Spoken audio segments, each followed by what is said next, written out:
AQA English Language Paper 2 Question 5 is the writing question in Paper 2. It's a 40-mark question with 24 marks awarded for AO5 and 16 marks available for AO6. Section B builds on Section A. In Section A, you were given two sources presenting viewpoints on a topic or theme, and you've answered questions on how the writers presented those viewpoints. In Section B, you have an opportunity to present your own personal viewpoint. In this question, you'll be presented with a controversial statement and asked to respond with your viewpoint. Let's look at a typical question. Young people are lazy, unambitious, and quick to give up. They lack the skills needed to succeed in the modern workplace. Write an article for a news website in which you argue your point of view on this statement. So the question will always set out a clear audience, purpose and form. Now form is an interesting one because there's a minimum expectation of what to include for each form and other features that you might include. Now last year there was some confusion over the forms you might be asked to write in, so I did ask AQA to clarify and they told me it's the same as in the Further Insights document, which I'll link in the description. So the forms you might be asked to write in and some of the minimum form expectations include a letter, which should be clearly directed to someone, an article or text for a leaflet, both of which should have a title, a speech which should be addressed to an audience and have a closing address to them too, an essay which should have an introduction and a conclusion. Now all of those are covered in more detail in a video which I'll link in the description. You'll also be given a specific purpose for your work. Now this could be worded as writing to explain, instruct, advise, argue or persuade. There's also a chance it could be worded in a different way, but the key thing is that whatever the wording of the question, you're being asked to present your viewpoint on a topic. The third thing is audience. One of the skills for high marks in this question is to actually write an answer that is convincing, that is believable, and to do that you want to think carefully about who your audience is and how you can best present your viewpoints to them. Now the November 2018 exam report made a really important point, and this is a paraphrase, that the main thing the examiner is looking at first and foremost is how clear your argument is. And you should not argue both sides, here agreeing, there disagreeing, because if you do that, your answer is going to be confusing. You need to present a clear argument all the way through, and I think a lot of this issue comes down to a misunderstanding of what counterargument is. So let me give you a quick example. A counterargument involves briefly acknowledging potential objections and then systematically disproving them. For example, if you're writing a letter to your parents persuading them to let you go on holiday with a friend, you might preemptively address their possible concerns about your maturity, writing, "I know you might think I'm not mature enough to do this, however that's simply not the case because." But what a lot of students seem to do is literally argue both sides. For example, in that question, spending half the answer arguing that they should be allowed to go on holiday with a friend and half the answer arguing that they shouldn't. So don't let that be you. Stick to one line of argument, one perspective, one clear argument all the way through, and if you want to acknowledge your audience's likely objections, do that briefly and then focus on explaining why they're wrong. And let's pin this down in the mark scheme for a second. If an argument keeps shifting from one side to another, that's likely to be placed within level 2, that's half marks at best, described in the mark scheme as some successful communication. Often, but not always, this question contains a number of strands, like in our sample question here. Now, what we mean by strands is the fact that there are lots of different topics in this question. Young people are, number 1, lazy. Number 2, unambitious. Number 3, quick to give up. Number 4, lacking the skills needed to succeed in the modern workplace. So what are we supposed to do with all of these different strands? Do we have to address them all? The simple answer is no. The summer 2018 exam report said, and again this is a paraphrase, that students don't have to cover every detail of the statement.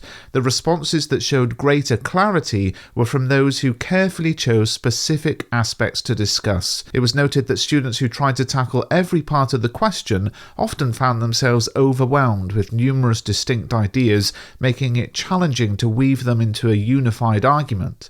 So that's the first point. You don't need to write about all of the strands, and in fact to do so can make it harder to write a coherent answer. But there's more. The November 2019 exam report said that one approach seen in the work of more successful students, and again this is a paraphrase, was the strategy of focusing on one or two elements of the statement and elaborating on them in greater detail. Students who expanded on their ideas, especially those whose arguments grew in complexity, were generally more successful in securing higher marks, reaching into the top of level 3 and even into level 4.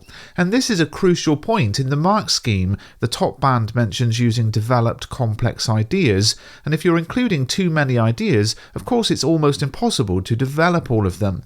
This is a 45-minute question. You should probably spend 5 minutes planning, another 5 checking at the end, so 35 minutes of writing time. Add exam conditions to that, and it's almost impossible to write a developed, complex answer that focuses in depth on every strand in the question. So what should you do? Well, basically, you should engage with as many elements of the statement as you feel are relevant to your argument. So if we look at our sample question here, this last strand is the most interesting one to me. Young people lack the skills needed to succeed in the modern workplace. Now, if I focus solely on that strand, I think I could write about how today's workplace is about emerging technologies, artificial intelligence, renewable energy, virtual reality, and I could explore how in this rapidly changing job market, we don't yet know what tomorrow's workplace will look like, and how as a result, young people need to learn transferable skills that can be applied to a variety of different fields, things like problem solving, critical thinking, and collaboration.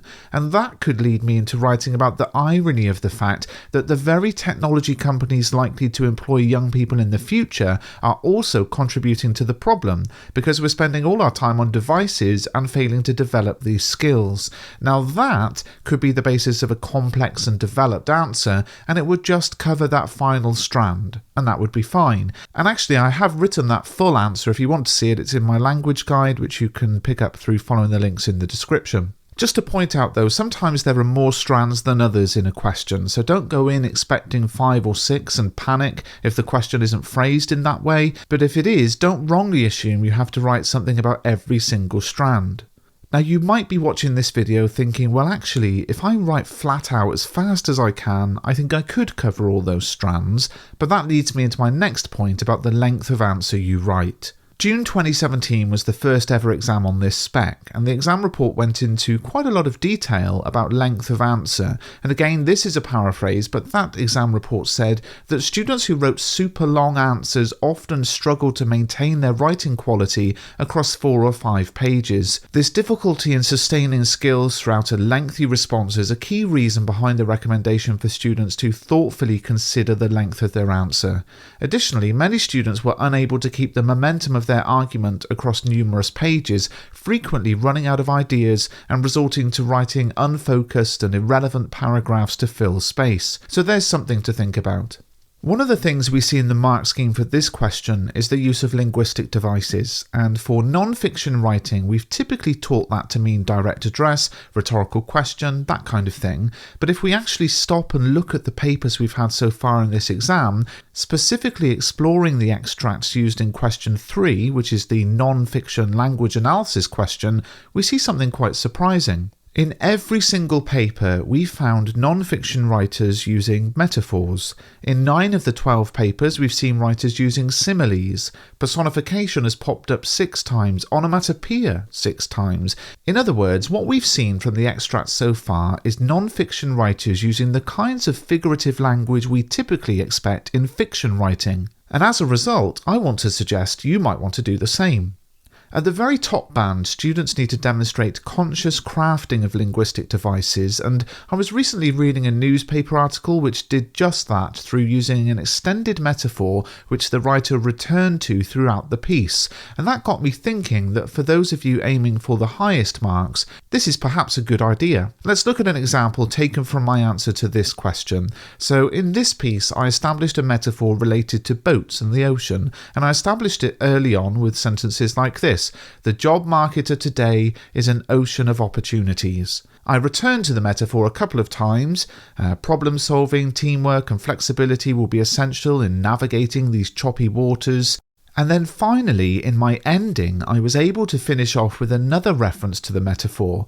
It may be a daunting prospect, but by embracing a spirit of adventure and perseverance, we can chart a course towards a brighter future. And this is effective because the ending now works as a structural feature, tying everything together with a sense of cohesion. Now, I'm not suggesting there's anything wrong with rhetorical question, direct address, that kind of thing, but don't limit yourself into thinking linguistic devices in non-fiction means you can't use figurative language too. As with Paper 1 Question 5, 16 marks are available for technical accuracy. That means you need to give yourself plenty of time to check, both as you're writing and also at the end. As we saw in my video on Paper 1 Question 5, you might want to plan the technical skills you're going to include in your writing, perhaps varying sentence structure or a couple of semicolons, whatever it might be.